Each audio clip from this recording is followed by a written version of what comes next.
update matapos yung karanasan ng Senado nun. Dagdag mo pa dyan yung mga pagbabago sa rules na inilabas ng Korte Suprema para mas mapabilis, mas maging efficient yung trial. Ika nga. But I will state one thing for the record and as a matter of policy. Hindi namin ito mamadaliin. Pero hindi rin naman namin ito labis na iaantala. Hindi kami magpapapressure kanino man na bilisan ito o i-delay ito. Gagawin namin yung trabaho namin ayon sa saligang batas bilang pagsunod sa tinatalaga nito at rules mismo ng Senado.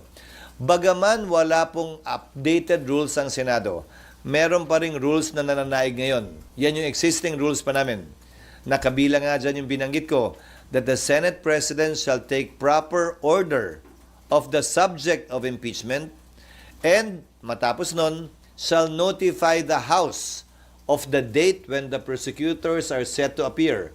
Pero bago lahat mangyari yung tinatawag yung trial, kailangan muna mag-acquire ng jurisdiction ng Senado.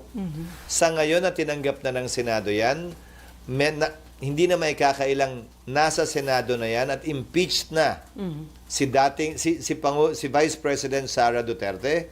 At bagaman hindi pa na-convene yung impeachment court, matter of course na lamang yon, ministerial ang pag-take ng jurisdiction ng Senado sa impeachment complaint na ito. Hindi na rin may kakaila yun.